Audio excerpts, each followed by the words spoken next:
Gracias por estar acá, gracias a Feda por ser nuestra invitada de hoy. Esta es la segunda instancia, el segundo encuentro de una serie que Movida Ciudad y La Lengua en la Calle estamos organizando con la idea de producir un ciclo de conversación, de autoformación y también de expansión de nuestra imaginación política. Un poco lo pensamos así, sentimos que este momento hace falta.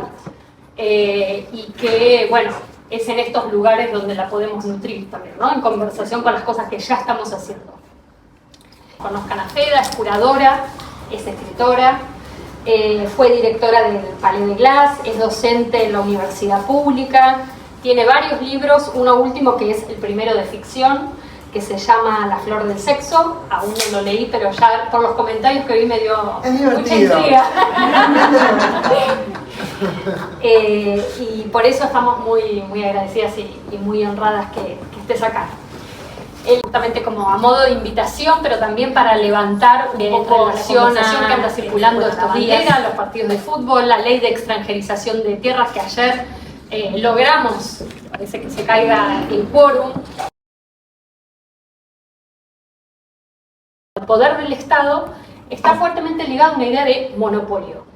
El Estado es soberano porque tiene el monopolio de la violencia. Y eso es lo que le da su carácter soberano. Pero hay un montón de luchas en distintos lugares que desde hace mucho tiempo vienen pluralizando la noción de soberanía, hablando de soberanías, y además en vez de hablar de la soberanía como esa autoridad que monopoliza la violencia, más bien se habla, por ejemplo, soberanía alimentaria, ¿no? Soberanía sobre los cuerpos, soberanía sobre los territorios, como dice esa bandera ahí, ¿no? Fuera FMI de nuestros cuerpos y territorios. Y aparte sabemos que muchas luchas en este continente han producido esa noción tan potente de cuerpo-territorio como un único concepto, ¿no? Pensando que no hay un cuerpo individual autonomizado de los territorios que habitan. Entonces, realmente esa idea de múltiples soberanías que no se definen por monopolizar la violencia, sino por disputar las condiciones de vida y por producir otras formas de autoridad, ¿no? Porque vos ahí lo decís, hay una idea de soberanía que es quien tiene autoridad, pero ¿sobre qué está basada la autoridad? Hace un tiempo tuvimos acá en Movida Ciudad una compañera mexicana, Raquel Gutiérrez Aguilar, y ella decía, la forma de construir autoridad en nuestros colectivos es en base al trabajo común, ¿no? Quien aporta al trabajo común produce y construye autoridad. Entonces me parece que hay muchas maneras de hackear, ¿no? Esas nociones tan cargadas, ¿no? De soberanía, autoridad, desde otras prácticas, desde otros imaginarios y desde otros también repertorios, ¿no? de imágenes, de conceptos, de narrativas. Entonces, bueno, nos interesa mucho que nos abras a todo ese mundo de la soberanía del cuerpo y, bueno, te damos la palabra y después seguramente va a ser parte de una conversación abierta. Muchas gracias por estar acá y un gran aplauso. Bienvenidos.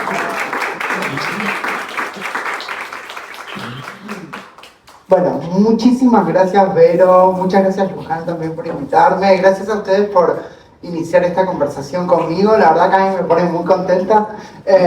No se imaginan que yo siempre tengo un síndrome de impostora, todavía digo, ¿por qué esta gente quiere conversar conmigo? Porque nada, pero es para mí muy lindo como establecer vínculos y ampliar la conversación, que es de lo que se trata. Y bueno, gracias Vero por esta generosa y tan inteligente presentación que en tan poco tiempo pudo captar, digamos, varios como de las cuestiones que queremos como poner sobre la mesa. Por un lado, sí, o sea, no sé si ustedes vieron el video que utilizamos para convocar a este encuentro. Nos colgamos, o bueno, yo me colgué, lo reconozco, de toda esta cuestión, digamos, que sucedió esta semana, tan imprevista, ¿no? Tan de repente, afortunadamente todavía no sorprendemos de las cosas que pueden llegar a pasar. Yo, renegada del mundial, por supuesto, o sea, no interesándome en absoluto por la cuestión, a mitad de esta semana, como todos ustedes, me desayuno con esta desobediencia de la selección argentina, que yo pensé, estos jóvenes libertarios, ¿qué les importa nada en realidad? Y de repente apareció un desafío, ese trapo que ahora todas las crónicas periodistas mencionan, hecho con una sábana en el hotel, pintado, metido así como tan hermosamente siempre es, de prepo en esa cancha, desafiando, ¿no?, la postura presidencial, desafiando a la ministra de Seguridad Monteoliva y extendiéndose y generando de repente un acontecimiento. Y en ese acontecimiento aparece no solo el reclamo por Malvinas, sino de algún modo esta idea de soberanía que vos estás mencionando, ¿no? O sea, esa discusión sobre el ejercicio de la autoridad en un territorio que se pretende propio. Ahí los jugadores, yo decía en el video, bueno, le marcaron la cancha a Milei y le dijeron, no, quienes mandamos acá somos nosotros, no son ustedes. Y ahí, bueno, nada, todos estos días de cómo manejar, ¿no? Porque evidentemente soberanía de repente empieza a ser una noción altamente corrosiva para este gobierno.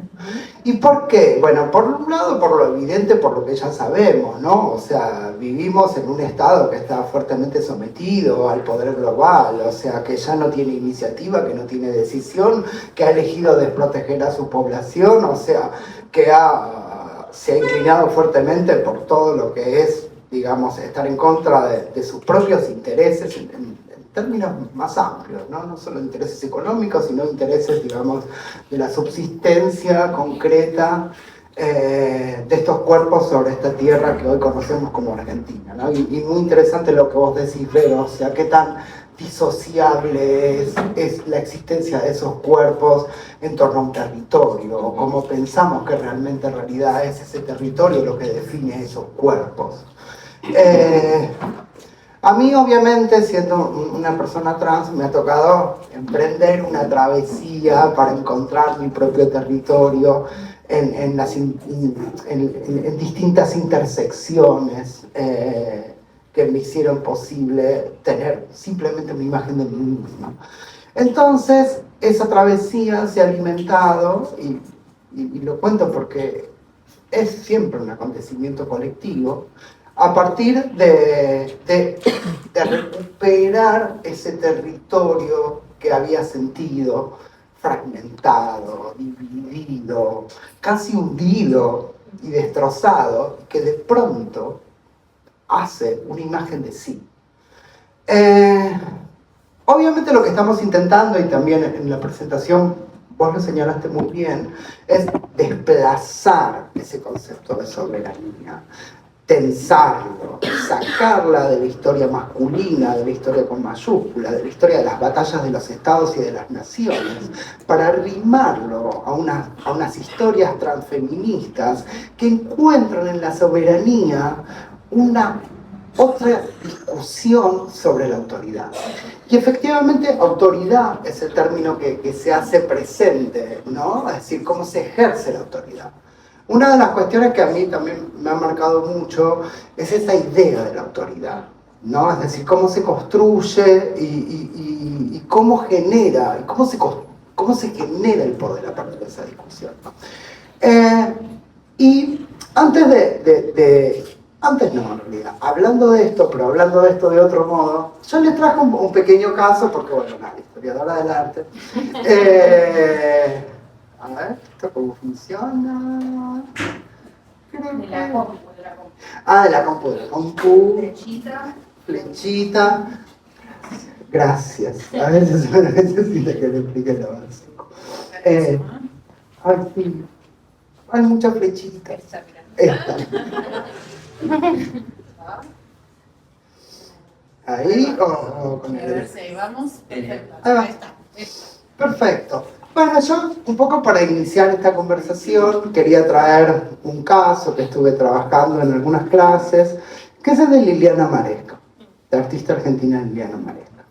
Esta es una obra de 1988 que se llama ETA. Y como ven, son las ramas de un árbol muerto, engarzados en dos figuras de metal, una es un círculo y el otro es un cuadrado. 1988. Maresca fue una artista tardía, una artista que empezó su carrera, por decirlo de algún modo, muy lejos de lo que se estipula que las carreras artísticas son. Y en 1988, ese mismo año, va a pasar un verano en Córdoba, se enamora de un artesano de la plaza de San Isidro, que también estaba pasando las vacaciones ahí. Tienen un romance. Ella venía sintiendo mal, le habían diagnosticado mononucleosis inicialmente. Después de ese verano en Córdoba, que justamente había ido a tratar de recuperarse, decide con esta pareja hacerse un diagnóstico de VIH y el diagnóstico les da positivo a ambos. A partir de ahí, Maresca siente la necesidad de algún modo, hacer perdurable su trabajo que se había orientado tanto a objetos que recogía en la calle, a performance, a fiestas, a orgías, a distintas cosas. Siente, frente a esa conciencia de la finitud de la vida, la necesidad de pensar un legado que fuese perdurable en el tiempo. Entonces, se empieza a interesar, digamos, en esta alquimia de materiales. Y a mí lo que me interesaría como puntuar de esto es esa forma del árbol seco que no puede ser planificada, que encuentra su trayecto, que simplemente es, que no puede ser regida por ningún tipo de organización ni de planificación que guíe su propia existencia, y su materialidad es precisamente una huella de su propio desarrollo. Las formas metálicas, el bronce, o sea, el material de la perdurabilidad, abraza con delicadeza la corteza de esas ramas yermas. Acá lo que les decía antes, el comienzo de esta carrera artística de Maresca tardía, objetos que encuentra en la calle. Esta es una serie que se llama Liliana Maresca y su obra, hecha por Marcos López. Y Marcos López dice, cuando yo me encontraba con Maresca a registrar su obra, ella se desnudaba y automáticamente se ponía al lado de ella. Ella acercaba su cuerpo, investía su cuerpo sobre esos objetos que recogía, esos objetos residuales, arrojados a la calle, esos, digamos, detritos del sistema de producción que están por ahí en el espacio público, los toma, los lleva a su casa y los abraza. De algún modo, ese objeto, que además tiene una forma de vulva, es abrazado e investido por la proximidad de la cercanía del cuerpo de Maresca. Otra serie de estas fotos. Maresca, como saben todas ustedes seguramente, vivía en una casona en la calle de Estados Unidos, que fuera no solo su taller, sino más ampliamente un laboratorio de una forma de vida que le resultase posible. ¿No? Es decir, alquilando los cuartos a distintos artistas, amantes, ayudantes, colegas, amigas. Construía un modo de vida. Marca su biografía en la adolescencia, hace un año, en un noviciado en Bernal. Perdón, a mí me encantan los chismes y las anécdotas y esos datos. Y entonces hace ese noviciado, lo abandona muy rápidamente y después a los 19 años se termina casando con un hombre, mudándose al barrio de Belgrano, en el que estuvo en pareja solamente un año. En realidad, el casamiento fue una coartada para escapar de los conflictos con su padre. A lo largo de toda su vida, Maresca nunca puede asirse a las estructuras que le propone su sociedad para su género en ese momento. Siempre está en tensión con esos lugares. Hay algo de su propio cuerpo que le hace inadmisible ese lugar social que está predestinado para ella. La casa fue resultado de una otra pareja con quien fue el padre de su hija Almendra, que le regala esa casa para ella y su hija. Esa es un poco como la plataforma y eso es lo que va a marcar, digamos, el escenario de los últimos años de vida. Acá se la ve a Maresca otra vez abrazando ese objeto, arrullándolo en la cercanía del cuerpo, de la proximidad del cuerpo sobre ese objeto que, insisto, no se empiste de ella misma, ¿no? Y volviendo sobre, digamos, en un modo de proyectar la soberanía de su propio cuerpo sobre ese objeto que es recuperado.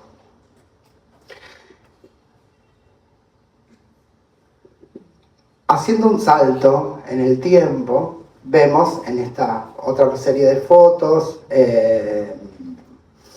altas esferas,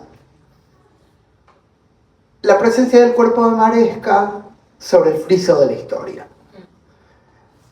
El friso de la historia es muy reconocible para todas nosotras. ¿De qué se trata? ¿No? Es básicamente una genealogía del proyecto neoliberal en Argentina, que como Vero siempre ha indicado fuertemente, se ha establecido bajo el signo de la violencia sobre los cuerpos, hasta su exterminio y su literal desaparición. 1993, Maresca nuevamente fue internada, esta vez por meningitis, ¿no? Otra enfermedad aparejada o que se cobija, digamos, bajo la inmunodeficiencia del VIH.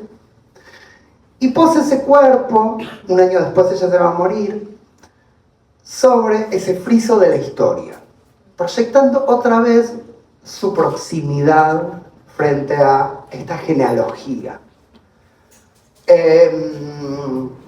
Y es interesante para pensar el arte político, porque ella lo que hace es una política de la proximidad, de la coexistencia, de la cercanía.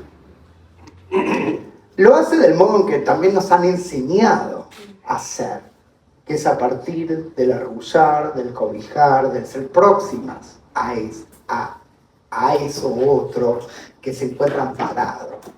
Maresca simplemente está sobre ese friso de la historia, practicando distintas poses, a veces abriendo los ojos, a veces cerrándolos, a veces proyectando, digamos, como una sensación de introspección, insisto, en la sola coexistencia de su cuerpo frente a esa historia con mayúsculas. Estas obras un poco condensan esa experiencia que parecía tan efímera, tan difícil de plasmar, tan difícil de cristalizar, de perdurar. Este es un dibujo en el que ella señaló, digamos, cómo era la estructura de la obra.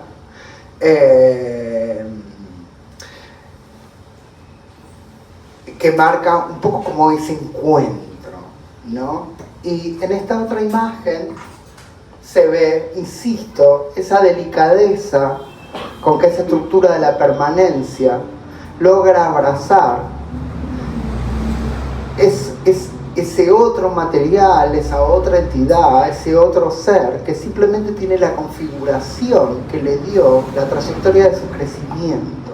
En 1994 escribe una serie de poemas que fueron recopilados post-mortem por una amiga suya, que se llama El amor, lo sagrado del arte, que recoge toda una serie de poesías que son un poco como su diario, ¿no? Y él acá dice: arrullar un árbol sin hojas, sin ramas, sin tronco, un solo árbol. Habrá resistido el viento y casi muerto, desprenderá hojas nuevas, reverdecer. Se mezclarán con las de abajo y los peces florecerán. Los comeremos a la parrilla, haremos grandes hogueras, nos calentaremos en los leños, el fuego consumirá toda la madera, las cenizas las esparcirá el viento, seré intemporal. una imagen que le falta a esta presentación, pero va a ser lindo y evocativo describirla sin que esté, que es una obra que se llama Ella y yo. Ella y yo es la obra que Maresca le dedica a su última pareja, Lucrecia Rojas, una activista feminista, lesbiana, muy importante, en el que son dos huevos puestos sobre esa especie de fuentecita de comer huevo pollo en el desayuno, que están sobre una basecita de fórmica y madera que de algún modo les sirve de pedestal, ¿no? O sea, es un monumento muy humilde y muy pequeño, en el que se muestra a las dos amantes en simetría, en igualdad, y con rasgos muy esenciales, o sea, un huevo, casi como eso, un principio primordial, básico y genérico. Es muy linda, y tal vez habrán escuchado la anécdota de Lucrecia, que uno de los últimos episodios de la vida de Maresca fue cuando ella, ya muy deteriorada por la enfermedad, se levanta una mañana y le dice a Lucrecia: casémonos, pero casémonos acá, salir con este día, casémonos acá. Y entonces hacen un cuadernito pintado de amarillo, que dice inscripción, que ahora no me estoy acordando, bueno, en el que, bueno, hacen una ceremonia, la casa, una de las amigas, Marta Dillon, y otras más, les sirve, digamos, para testigas de la ceremonia, y finalmente lo hacen 10 años antes de que existiese el matrimonio igualitario. Hay como la imaginación, digamos, de una Maresca agónica que de algún modo ve lo que va a suceder. Y en toda esta trayectoria que yo les quería mostrar, ¿no? De ese cuerpo que no se resigna a la lástima, que es un cuerpo que sigue ejerciendo el poder de su seducción, un cuerpo que durante todos esos pocos años que le tocó vivir, persigue su propia soberanía, saliéndose de esas estructuras y haciendo de la autoridad de su propio cuerpo, de su propio perímetro, un lugar que le permite investir a partir del arrullo y del contacto algo de esa autoridad. Para mí la soberanía del cuerpo es obviamente y siempre un respeto a la diversidad de esa forma viviente, que no es planificable, que se resiste a los sistemas de producción y de reproducción, que todo el tiempo intentan darnos una forma, un lugar, una fijación, un ámbito, un territorio. Ese cuerpo que logra recuperarse en primer lugar a sí mismo a partir de ese ejercicio de la soberanía, logra investir a otros. La diversidad de la vida siempre se abre paso, siempre encuentra su lugar, como lo encontró este tronco engarzado tan delicadamente sobre el material de la permanencia.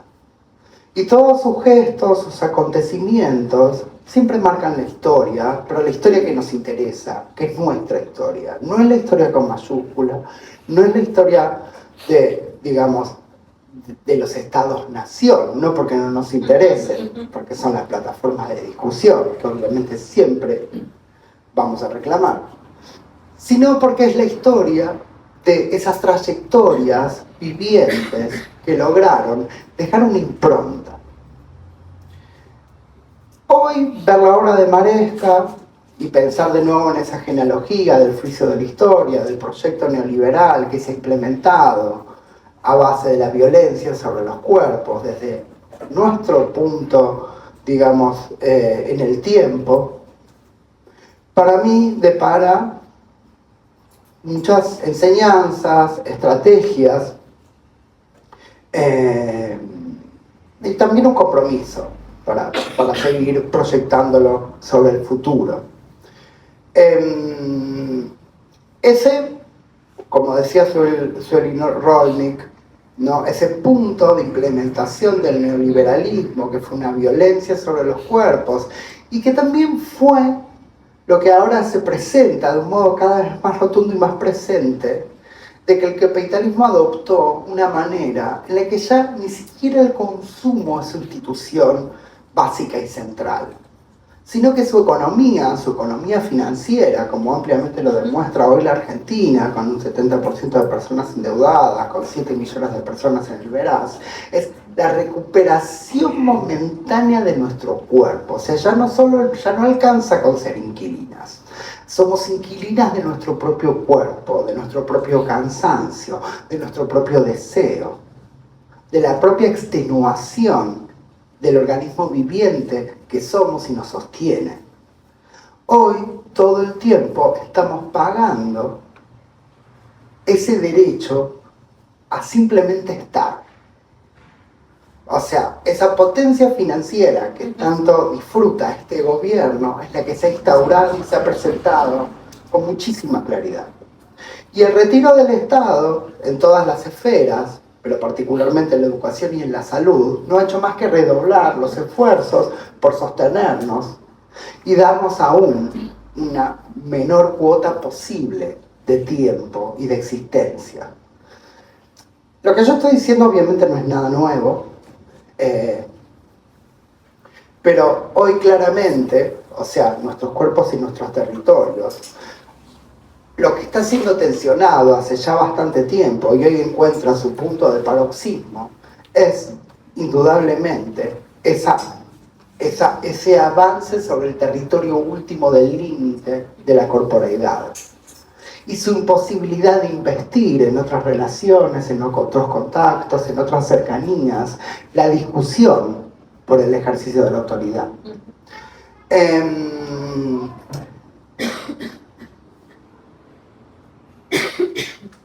Es entonces que cuando la ultraderecha, nosotras, y un poco pensando como, y me parece que esta es una conversación que nos atañe a nosotras y nos pone no solo en oposición y en conflicto con nuestros antagonistas más directos, que tiene que ver obviamente con la nueva derecha, sino inclusive con quienes se supone que son nuestros aliados y que tampoco nos han escuchado y tampoco nos están escuchando ahora. La batalla cultural no es una mera cortina de humo, no es una mera distracción.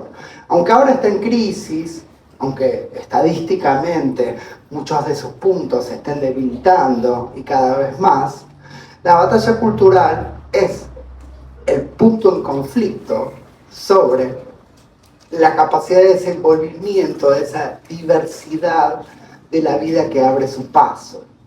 Cuando, digamos, se cuestiona el aborto, en realidad lo que se pondera es la violencia como ejercicio reproductivo. Cuando se condena o se niega nuestras propias existencias, cuando se niega la existencia del cuidado, lo que todo el tiempo en realidad se está poniendo en juego es el disciplinamiento sobre esa frontera última sobre la que se está trabajando. En todas nuestras interacciones, en todos nuestros modos de acompañarnos y de también construir ese ejercicio de la autoridad que es tan transfemenino, de estar cerca, se pone en tensión con ese sistema que necesita todavía de un control aún mayor y más disciplinario de nuestras propias interrelaciones. Por eso, bueno, nada. Eso es lo que, bajo los lemas de lo que está en riesgo es la existencia, todas estas cosas lo que están diciendo es esto mismo, ¿no? Es decir, un poco nuestro desafío es volver a decirlo de muchas maneras diferentes, volver a actuarlo fundamentalmente, que es lo que estamos haciendo, y lograr que en las discusiones, estas como las de esta semana, podamos colgarnos y tensionar los términos en conflicto. lograr llevar esas nociones para hacer visible lo que todo el tiempo la batalla cultural de la ultraderecha intenta invisibilizar, ocultar, no hacer legible, bueno, con el costo sobre nuestros cuerpos que eso tiene.